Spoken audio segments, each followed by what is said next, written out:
racun yang digunakan untuk pesugihan, dan racun ini harus memiliki tumbal, yang mana racun tersebut masuk kepada makanan-makanan orang. Jadi biasanya kalau orang itu punya racun, dia buka tutupnya, nanti akan keluar jin-jin. Nah, jin-jin itulah nanti yang akan masuk ke makanan-makanan kita. Bisa itu di warung atau di rumah. Tapi kalau di rumah itu mungkin bisa lebih terjaga makanannya, karena apabila di rumah itu kita buat sholat, baca Quran, maka jin-jin yang menjadi racun itu tidak akan mudah masuk ke dalam rumah. Tetapi yang kita khawatirkan ini ketika dia itu punya warung dan dia menempati makanan yang ada di warung itu.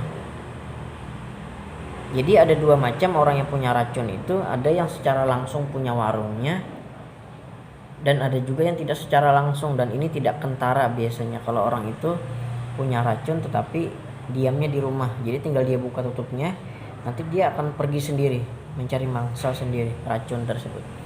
Jadi racun yang saya maksud di sini adalah racun yang sifatnya gaib ya. Dulu pernah ada kejadian ya, apalagi kalau niat racun itu bertujuan dan banyak yang membawa umur ya. Ya meskipun itu ketetapan Allah, tetapi sebabnya itu termakan racun.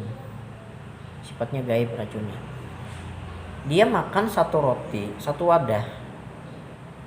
Dia potong dua, satu buat teman, satu buat dia.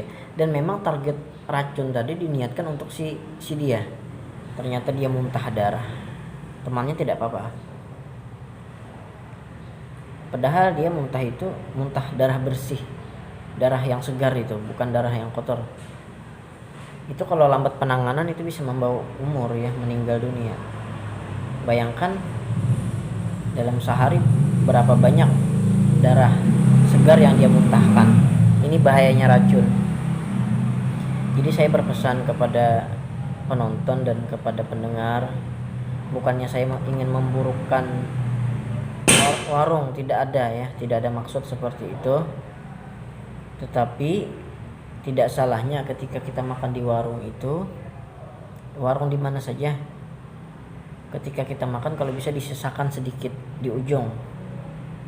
Nasi sepiring kita sisakan di ujung. Kalau bisa jangan dihabiskan ya. Karena racun itu seperti itu, dia semakin ke ujung dia. Tetapi kalau yang di ujung kita makan, maka masuklah racun itu. Kalaunya memang ada, kalau tidak ada masalah ya tidak apa-apa. Nah, jadi kita tidak salahnya hati-hati. Kalau di rumah kita tahu itu buatan kita kan, kita tahu dan tidak apa-apa, tidak masalah ketika menghabiskannya. Tetapi tadi ya kita terus hati-hati. Siapa tahu di makanan itu ada orang yang membuat ilmu di dalamnya berupa racun. Kemudian bagaimana sih ciri makanan yang mengandung racun? Dulu pernah ada yang berpesan kepada saya, hati-hati makan di luar. Kalau mau mentes apakah makanan itu ada ilmunya, ada racunnya atau tidak, silahkan lidah kita digosok ke langit-langit mulut. Kan geli nih. Kalau tidak geli itu berarti ciri-ciri katanya ada racun di makanan. Nah, kan biasanya geli kalau kita gosok lidah ke langit-langit mulut. Itu yang pertama. Kemudian cirinya katanya itu ia terlihat sangat nikmat, tetapi ketika dipegang dia dingin. Makanan tersebut berkukus. Kan makanan yang enak itu kan ketika sedang hangat-hangatnya itu enak sekali dimakan. Tapi ketika dipegang kenapa kok dingin? Itu ciri-ciri barangkali ada racun atau ada sesuatu di dalam makanan tersebut. Nah, kemudian bahkan dulu itu yang anehnya ya, bahkan di agar itu panas, ternyata di dalamnya ada cicak, bahkan cicaknya hidup, menimbul ya ilmunya ya. Jadi bagaimana kemarin tuh caranya orang itu untuk meruahkan ilmu itu, maksudnya meruah itu memecah ilmu itu, dilingkah. Jadi makanan itu dilingkah 3 kali bolak-balik, maka akan pecah ilmu orang di dalam makanan itu. Karena memang orang yang memelihara racun itu memang harus punya tumbal ya.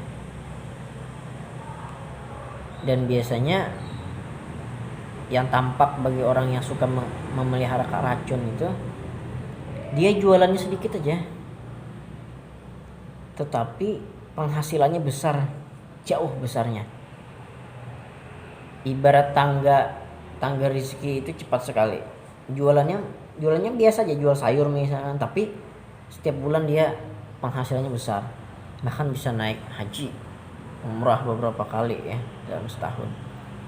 Itu tidaknya curiga ya, tidak boleh kita suuzon, tetapi tidak sesuai dengan modal dan pencapaian gitu. Itu ciri-ciri orang yang memelihara racun. Nah, dan racun itu memiliki tumbal teman-teman ya. Segala sesuatu itu pasti punya risiko. Semakin besar yang didapat, maka semakin besar juga risiko yang harus diambil. Setahu saya, orang yang memelihara racun itu dia harus punya tumbal seorang cucu.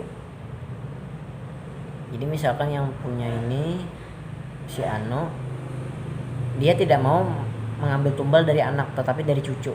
Cucu yang paling disayang, yang paling tampan, fisiknya bagus ya, itu yang biasanya dijadikan tumbal. Paling disayang-sayangnya itu cucu, ternyata meninggal tanpa sebab. Nah, itu ciri-ciri umumnya orang itu memelihara racun. Nah, berbeda dengan tuyul ya. Kalau tuyul itu yang menjadi tumbal adalah anaknya. Biasanya orang yang punya tuyul itu juga dalam maksud untuk pesugihan ya. Orang itu rumahnya besar sekali, tetapi dalam setiap tahun ada anaknya yang meninggal. Dan biasanya ciri-cirinya itu kalau orang tuanya itu meninggal anaknya, dia tampak biasa-biasa saja anaknya meninggal, karena memang ditumbalkan. Itu tuyul seperti itu cirinya. Jadi kalau racun tadi kepada cucu, tuyul tadi kepada anak, setiap tahun mungkin meninggal anaknya. Dan ini harus bekerja sama antara suami dan istri untuk tuyul ini pesugihannya. Dan biasanya disediakan satu kamar khusus yang tidak boleh dimasuki. Itu ciri-ciri orang yang memelihara tuyul. Dan biasanya dia harus menyiapkan makanan untuk si tuyul, yaitu apa?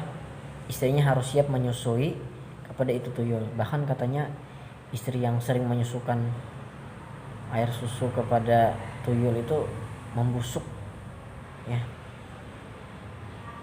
payudara wanita itu. Jadi sesuatu yang didapat besar, resikonya pun besar. Nah, itulah tadi ya, yang pertama yang penting adalah bahwasanya bulan Safar itu tidak ada istilah bulan kesialan, tidak ada. Sama saja seperti bulan-bulan yang lain.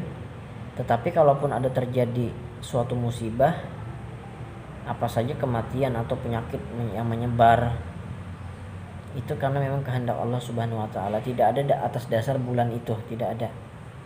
Kalaupun terjadi juga mungkin atas memang ajal orang itu tuh sampai. Dan memang sih bulan Safar merupakan bulan yang tepat bagi orang-orang yang punya racun itu untuk menebar racun di makanan. Jadi saran saya ketika kita makan, di ujung-ujung makanan itu kalau bisa tidak usah dihabiskan, karena racun itu sifatnya berjalan mundur ya. Kalau kita makan nasi yang di ujung itu, masuklah racun itu. Kita berlindung kepada Allah daripada itu ya. Kemudian ya, ada perbedaan antara orang yang memelihara racun dengan orang yang memelihara tuyul. Dari segi tumbal pun berbeda. Nah, itu telah tadi yang dapat saya sampaikan tentang ini, mudah-mudahan bermanfaat. Ini yang dapat saya ketahui dan saya sampaikan, semoga jadi pesan bagi kita semua agar berhati-hati ya. Kita kembalikan semuanya kepada Allah, semuanya ciptaan Allah dan ada hikmah-hikmah tertentu di dalamnya. Terima kasih. Akhir kata, wassalamualaikum warahmatullahi wabarakatuh.